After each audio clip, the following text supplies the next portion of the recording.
करना है, हमें इसको याद करना है। कैसे हम याद करेंगे? एग्रो फॉरेस्ट्री का क्लासिफिकेशन है।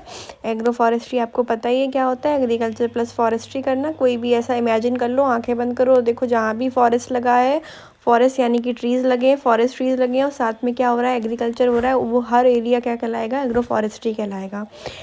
ज़रूरी नहीं हमेशा क्रॉप्स ही हो, क्रॉप्स के साथ साथ बेटा क्या हो सकता है, दूसरी और भी चीज़ें हो सकती हैं। क्या क्या हो सकता है? जैसे कि आपका पशुपालन हो रहा है, या फिर आप पशु के लिए कोई घास लगा रहे हो, या फिर आप कोई भी एक्वाकल्चर यानी कि मछली पालन कर रहे हो, या फिर आप क्या कर रहे हो, ये मधुमक्खी पालन कर रहे हो। तो यानी कि एग्रीकल्चर के अंदर सारी चीज़ें आती है ना, तो ऐसे एग्रो फॉरेस्ट्री होता है। क्लासिफिकेशन ऑफ एग्रो फॉरेस्ट्री की बात करेंगे तो ये आपका पहला है स्ट्रक्चर के आधार पर, फंक्शन के आधार पर, सोशियो इकोनॉमिक आधार पर यानी कि आपका सामाजिक और आर्थिक आधार पर, और आपका इकोलॉजिकल पारिस्थितिकी के आधार पर। ठीक है, अगर हम बात करेंगे स्ट्रक्चर के आधार पर तो दो प्रकार का होता है, नेचर ऑफ कंपोनेंट और arrangement of component. Nature of component के अंदर आता है बेटा agri silviculture, silver pasture, agro silver pasture और अदर सिस्टम। दोबारा से रिपीट करो, नेचर ऑफ कंपोनेंट के अंदर क्या आता है? Agri silviculture, silvi pasture system, agri silvi pasture system, other system. ठीक है, उसके बाद इस स्ट्रक्चर के दो टाइप है यानी कि एन और ए। नेचर आपका कंप्लीट हो गया। आपका दूसरा है अरेंजमेंट। अरेंजमेंट के अंदर आता है, अरेंजमेंट के अंदर दो आते हैं, स्पेशियल एंड टेम्पोरल। ठीक है, फिर आपका फिर से एक बार स्ट्रक्चर के आधार पर नेचर ऑफ कंपोनेंट और अरेंजमेंट ऑफ कंपोनेंट। नेचर के बहुत सारे टाइप्स हैं, agri silvi, silvi pasture, agri silvi pasture और अदर। और आपका अरेंजमेंट के सिर्फ दो टाइप है, दो टाइप से ही अरेंजमेंट कर सकते हैं, याद रखो ऐसे कि स्पेशल और टेम्पोरियल। ठीक है, अगर हम नेचर के आधार पे बात करेंगे तो आपका एग्री सिल्वी के अंदर कौन से हैं बेटा? एग्री सिल्वी के अंदर कोई भी, हमें इनमें से 5 याद करने हैं। जो आपको इजी लगे वो आप 5 याद कर लो, समझा मैं दूंगी। आप याद करो कौन कौन से मेरे हिसाब से। विंड ब्रेक याद कर लो, शेल्टर बेल्ट याद कर लो, ठीक है, एले क्रॉपिंग याद कर लो, और मल्टी स्पीसीज़ याद कर लो, टोंगिया सिस्टम याद कर लो। फिर से एक बार, टोंगिया सिस्टम, मल्टी स्पीसीज़, एले क्रॉपिंग, शेल्टर बेल्ट और विंड ब्रेक्स। फिर आपका सिल्वी पास्चर के हिसाब से आप प्रोटीन बैंक याद करो, लाइफ फेंस याद करो, और लाइफ फेंसिंग आपको पता है ना क्या होती है, ट्री एंड श्रब्स याद करो। उसके बाद बेटा एग्रो सिल्वर पास्चर के हिसाब से आप होम गार्डन याद करो, एक ही याद कर लो। ठीक है, फिर अदर के हिसाब से आप एपीकल्चर, एक्वाकल्चर, दो ही याद करो। ठीक है, सिर्फ इतने याद करने। फिर से एक बार, हमने पढ़ा एग्रो फॉरेस्ट्री जो था वो 4 प्रकार का है, स्ट्रक्चर, फंक्शनल, सोशियो इकोनॉमिक और इकोलॉजिकल। स्ट्रक्चर के आधार पर कौन सा था बेटा? Nature of component, arrangement of component. Nature of component के अंदर कौन से हैं? Agri silvi, silver pasture, agro silver pasture और आपका अदर सिस्टम। एग्री सिल्वी के अंदर आपका कौन सा है? टोंगिया सिस्टम, मल्टीपर्पज़, अले क्रॉपिंग और शेल्टर बेल्ट और विंड ब्रेक्स। और अगर सिल्वर पास्चर की बात करेंगे तो प्रोटीन बैंक और लाइफ फेंस। ठीक है, और आपका अगर हम बात करेंगे लाइफ फेंस और आपका ट्री एंड श्रब और पास्चर्स। और आपका एग्री सिल्वी पास्चर के अंदर कौन सा? होम गार्डन, एक ही याद करना है। अदर सिस्टम के अंदर एपीकल्चर और एक्वाकल्चर, सिर्फ इतना। और अरेंजमेंट की बात करेंगे तो स्पेशल और टेम्पोरियल।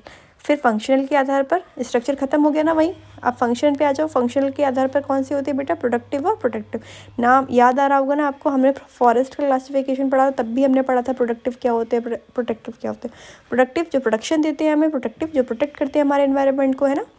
प्रोडक्टिव के आधार पे होते हैं फूड, फॉडर, 4 F याद कर लो, 3 F याद कर लो, 4 F याद कर लो, क्लॉथ्स आ गया क्योंकि क्लॉथ का मतलब फाइबर ही होता है, और शेल्टर और एंटी FPS। ठीक है, इसके बाद आता है प्रोटेक्टर के आधार पर होते हैं wind break, shelter belt, soil conservation यानी कि मृदा को बचाते हैं, सॉइल को इम्प्रूव करते हैं और हमें शेड देते हैं यानी कि छाया देते हैं। प्रोटेक्ट कर रहे हैं ना, विंड ब्रेक भी प्रोटेक्ट करती है, शेल्टर बेल्ट भी प्रोटेक्ट करती है। तो आपके फंक्शन के आधार पर 2 प्रकार के फंक्शन होते हैं इनके। फूड वाला, फूड दे रहे हैं हमें, है ना, फॉडर दे रहे हैं, फ्यूल हमने 4 F पढ़े थे वो बता सकते हैं। प्रोटेक्टिव के अंदर हमें छाया दे रहे हैं, हमारी हवा को कम कर रहे हैं, ऐसे करके बता सकते हैं ना। हवा को कम करना यानी कि जो हाई स्पीड ऑफ विंड आती है उसको कम कर रहे हैं। ठीक है, नेक्स्ट आपका सोशियो इकोनॉमिक यानी कि हमारा सोशियो इकोनॉमिक आधार पर यानी कि आर्थिक और सामाजिक रूप से हमें क्या करते हैं। कॉमर्शियल यानी कि हमें क्या देते हैं बेटा? पैसा देते हैं।